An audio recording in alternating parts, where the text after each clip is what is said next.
यं यं यक्षरूपं दशदिशि विदितं भूमिकम्पायमानं सं संहरमूर्तिं शिरमुकुटजतशेखरं चन्द्रबिम्बं दं दं दं दीर्घकायं विकृतनखमुखं चोर्ध्वरोमं करालं पं पं पं पापनाशं प्रणमत सततं भैरवं क्षेत्रपालं रं रं रं रक्तवर्णं कटिकटिततनुं तीक्ष्णदंष्ट्राकरालं घं घं घं घोषं खटितं गर्जरं घोरनादं भं भं भं कालपाशं दृक् दृक् पीडितं ज्वालितं कामदाहं भं धं तं दिव्यदेहं प्रणमत सततं भैरवं क्षेत्रपालं लं लं लं वदन्तं ललितं दीर्घजीवाकरालं द्रूं द्रूं धूम्रवर्णं स्फुटविकटमुखं भास्करं भीमरूपं भ्रूं भ्रूं भ्रूं भ्रूण्डमालं रवितमनियतं ताम्रनेत्रं करालं नं नं नं नग्नभूषं प्रणमत सततं भैरवं क्षेत्रपालम् अं वं वायुवेगं नतजनसदयं ब्रह्मसारं परन्तं खं खं खड्गहस्तं त्रिभुवनविलयं भास्करं भीमरूपं चं चं चलित्वा चलिता चलितं भूमिचक्रं मं मं मायिरूपं प्रणमत सततं भैरवं क्षेत्रपालं शं शं शं शङ्खहस्तं शशिकरधवलं मोक्षसम्पूर्णतेजं मं मं मं मं महान्तं कुलमकुलपुलं मन्त्रगुप्तं सुनित्यं यं यं यं भूतनाथं किलितं बालकेलिप्रदहानम् अन्तरिक्षं प्रणमत सततं भैरवं क्षेत्रपालं खं खं खं खदेदं विषममृतिमयं कालकालकरालं छं छं छं क्षिप्रवेगं दह दह दहनं तप्तसन्दीप्यमानं हुं हुं हुंकारनादं प्रकटितगहनं गर्जितैर्भूमिकम्पं बं बं बं बाललीलं प्रणमत सततं भैरवं क्षेत्रपालम् संसिद्धियोगं सकलगुणमभं देवदेवं प्रसन्नं पं पं पं पद्मनाभं हरिहरमयनं चन्द्रसूर्याग्निनेत्रं ऐं ऐं ऐं ऐश्वर्यनाथं सततभयहरं पूर्वदेवस्वरूपं रौं रौं रौं रौद्ररूपं प्रणमत सततं भैरवं क्षेत्रपालं हं हं हं हंसयानं हसितकलहकं मुक्तयोगाट्टहासं धं धं धं नेत्ररूपं शिरमुकुटजगबन्धबन्धाग्रहस्तं धं धं धं धं कनादं त्रिदशलटलटं कामगर्वापहारं हुं ब्रं ब्रं भूतनाथं प्रणमत सततं भैरवं क्षेत्रपालं नमो भूतनाथं नमो प्रेतनाथं नमः कालकालं नमः रुद्रमालं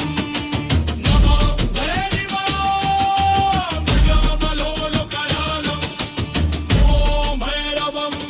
काशिता क्षेत्रपालम्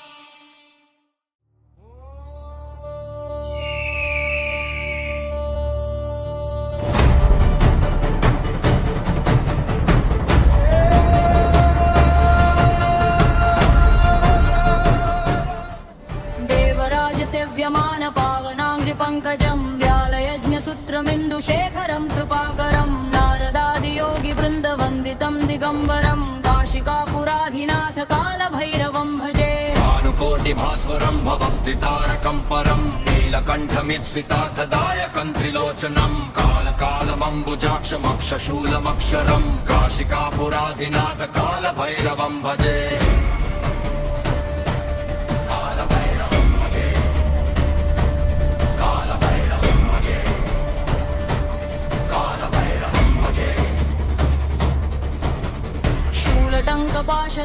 शूलटङ्कपाशदण्डपाणिमादिकारणं श्यामकायमादिदेवमक्षरं निरामयं भीमविक्रमं प्रभुं विचित्रताण्डवप्रियं काशिकापुराधिनाथ कालभैरवं भजे मुक्तिदायकं प्रशस्तचारुविग्रहं भक्तवत्सलं स्थिरं समस्तलोकविग्रहं निग्वणन् मनोजहेम किङ्किणीलसत्कटिं काशिकापुराधिनाथ कालभैरवं भजे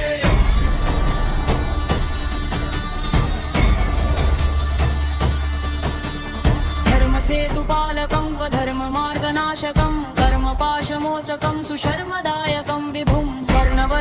केशपाशशोभिताङ्गमण्डलं काशिकापुराधिनाथ कालभैरवं भजे रत्नपादुका प्रभाभिरामपादयुग्मकं नित्यमद्वितीयमिष्टदैवतं निरञ्जनं विक्षुदर्पनाशनं करालदंष्ट्रमोक्षदं काशिकापुराधिनाथ कालभैरवं भजे कालभैरवं भजे कालभैरवं भजे कालभैरवं भजे भिन्नपद्मजाण्डकोशसन्ततिं दृष्टिपातनष्टपापजालमुग्रशासनम् अष्टसिद्धिदायकं कपालमालिकाधरं काशिकापुराधिनाथ कालभैरवं भजे सङ्गनायकं विशालकीर्तिदायकं काशीवासि लोकपुण्यपापशोधकं विभुं नीतिमार्गकोविदं पुरातनं जगत्पतिं काशिकापुराधिनाथ कालभैरवं भजे भैरवाष्टकं पठन्ति ये मनोहरं ज्ञानमुक्तिसाधकं विचित्रपुण्यवर्धनं शोकमोहलोभदैन्यकोपतापनाशनं ते प्रयान्ति कालभैरवाङ्घ्रिसन्निधिं ध्रुवम् इति श्रीमत्परमात्सपरिव्राजकाचर्यस्य श्रीगोविन्दभगवत्पूज्यपादशिष्यस्य श्रीमच्छङ्करभगवतः कृतौ श्रीकालभैरवाष्टकं सम्पूर्णम् ॐ कालभैरवाय नमः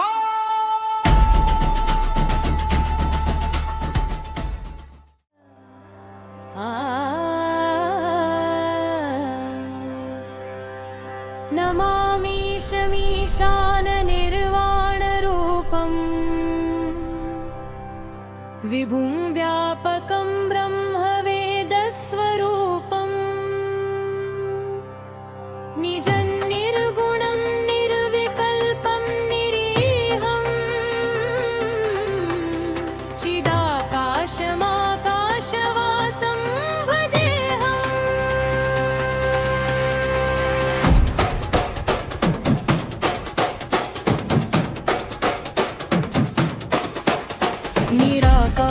निराकारमोकारमूलं तुरीयं गिरा ज्ञानगोतीतमेशं गिरीशं करालं महाकालकालं कृपालं गुणागारसंसारतारं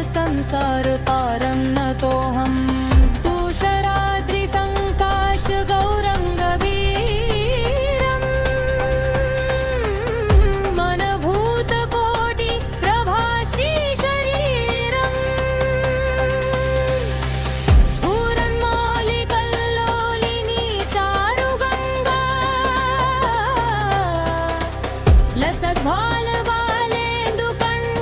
लसद्भालबालेन्दुकण्ठभुजङ्गा चलत्कुण्डलं भ्रूसुनेत्रं विशालं प्रसन्नाननं नीलकण्ठं दयालं मृगाधीशचर्माम्बरं मुण्डमालं प्रियं शङ्करं सर्वनाथं भजामि प्रचण्डं प्रकृष्टं परल्भं परेशम् अखण्डं वजभानुकोटिप्रकाशं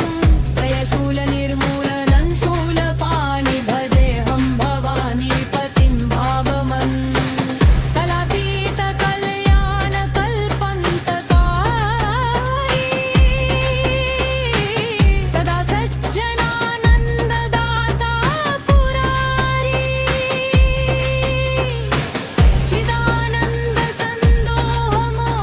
चिदानन्दसन्दोहमोहापहारी प्रसीद प्रसीद प्रभो मन्मथारी न यावदुमानाथ पादारविन्दं भजन्ति हि लोके परे वानराणां न तावत् सुखं शान्ति सन्तापनाशं प्रसीद रभो सर्वभूताधिवासम्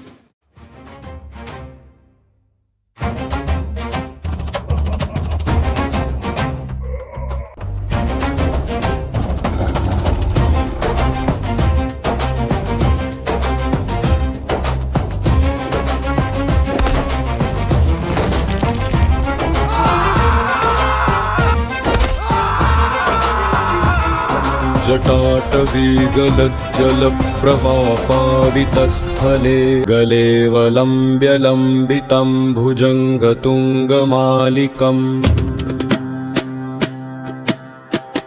डमड् डमड्डमड्डमन्निनादवड्डमर्वयम्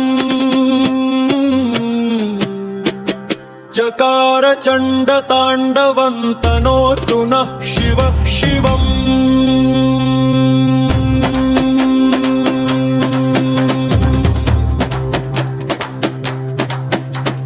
जटाकगाह सम्भ्रमं भ्रमन्निलिम्प निर्झरी विलोलवीचि वल्लरी विराजमानमूर्धनि धगद्धगद्धगज्जलल्ललाटपट्टपावके किशोरचन्द्रशेखरे रति प्रतिक्षणं मम धराधरेन्द्र नन्दिनी विलास बन्धु बन्धुर स्फुरद्दिगन्त सन्तति प्रमोदमान मानसे कृपाकगच्छ धोरणी निरुद्ध दुर्धरापदी क्वचित् दिगम्बरे मनो विनोद मे तु वस्तुनि भुजङ्ग पिङ्गल स्फुरत्फनामणि प्रभा कदम्ब कुङ्कुमद्रव प्रलिप्त दिग्वधूमुखे मदान्ध सिन्धुरुस्फुरत्वगुत्तरीय मे दूरे मनो विनोदमद्भुतं बिभर्तु भूतवर्धरी सहस्रलोचन प्रवृत्य शेषलेख शेखर प्रसून धूलि धोरणी विधूसराङ्घ्रिपीठभू भुजङ्गराजमालर्यानि बद्ध जाटजूतक श्रिये चिराय जायताञ्चकोर बन्धुशेखर ललाट चत्वरज्वलब्ध वञ्जय स्फुलिङ्गभा निपीत पञ्चसाय कन्नमन्निलिम्पनायकम् सुधामयूखलेखया विराजमान शेखरम् महाकपालि सम्पदे शिरोजललमस्तु नः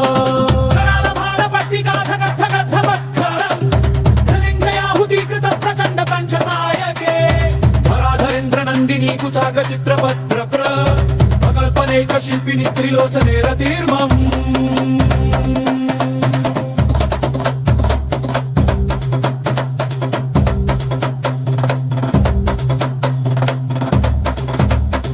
नवीन मेघमण्डली निरुद्ध दुर्धर स्फुरत् कुहूनि शीथिनी तमः प्रबन्ध बन्धकन्धरः निलिम्प निर्झरीधरस्तनोतु कृत्ति सिन्धुरः कलानिधान बन्धुर श्रियं जगद्धुरन्धरः प्रफुल्ल नील पङ्गङ्गर्तं पञ्चकालिमं प्रभा वलम्बिकण्ठकन्दलीरुचिप्रबद्धकन्धरम् स्मरच्छिदं पुरच्छिदं भवच्छिदं मखच्छिदं गजच्छिदं वखच्छिदं तमन्तकच्छिदं भजे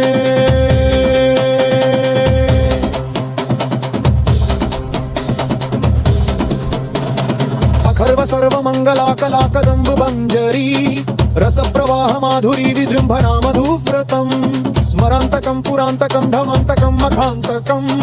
गजान्तकान्तकान्तकं तमन्तकान्तकम् भवे जयत्पदभ्रविद्वरभ्रमभुजङ्गमश्वस विनिर्तमत्रमस्फुरद्धरालः व्यवाव्यः निमित्रिमित्रिमित्वनं मृदङ्गतुङ्गनं गल प्रचण्ड ताण्डव शिव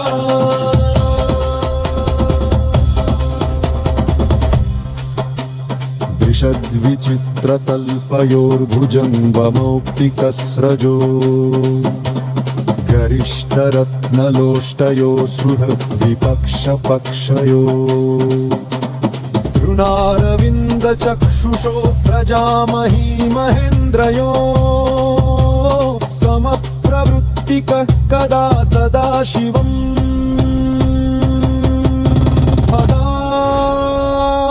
भजाम्यहम्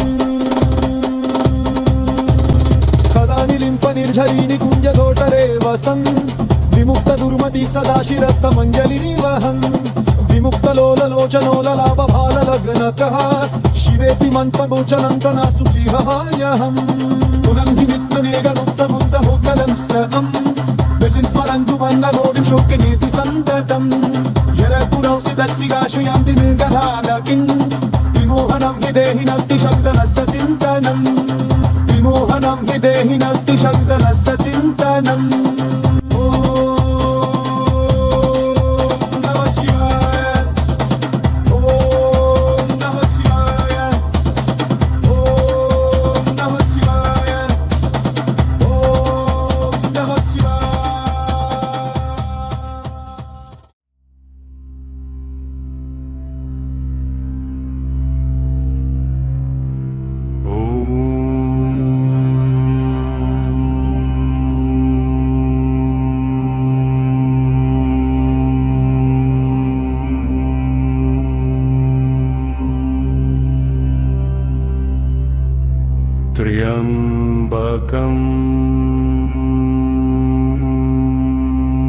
यजमहे सुगन्धिं पुष्टिवर्धनम्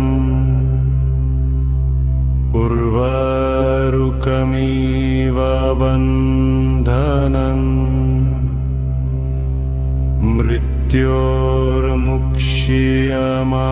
मृत्योर्मुक्ष्यमामृत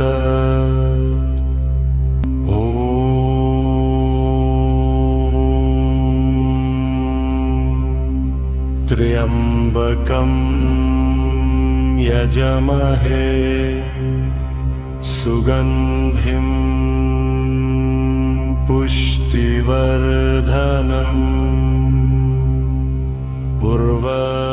उर्वारुकमिव बन्धनम्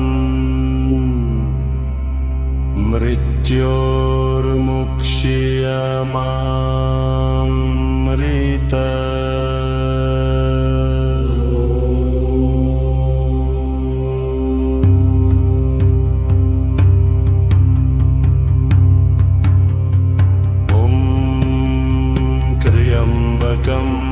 यजमहे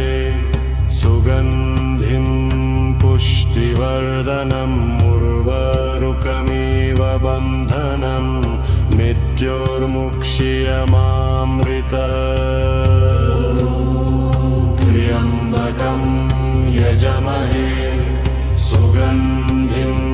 पुष्टिवर्धनम् उर्वारुकमिव बन्धनम् मृत्योर्मुक्ष्यमामृत ॐ त्र्यम्बकं यजमहे सुगन्धिं पुष्टिवर्धनम् उर्वारुकमिव बन्धनम् मृत्योर्मुक्ष्यमामृत ॐ त्र्यम्बकं यजमहे सुगन्धिं पुष्टिवर्धनम् उर्वारुकमिव बन्धनम् मृत्योर्मुक्ष्यमामृत ॐ त्र्यम्बकं यजमहे सुगन्धिं पुष्टिवर्धनम् उर्वारुकमिव बन्धनम् मृत्योर्मुक्ष्यमामृत यजमहे सुगन्धिं पुष्टिवर्धनम् उर्वारुकमिव बन्धनम् मृत्योर्मुक्ष्यमामृत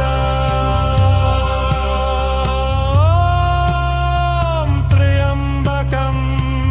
यजमहे सुगन्धिं पुष्टिवर्धनम् उर्वारुकमिव बन्धनम् मृत्योर्मुक्ष्यमामृत त्र्यम्बकं यजमहे सुगन्धिं पुष्टिवर्धनम् उर्वारुकमिव बन्धनम् मृत्योर्मुक्ष्यमामृत ॐ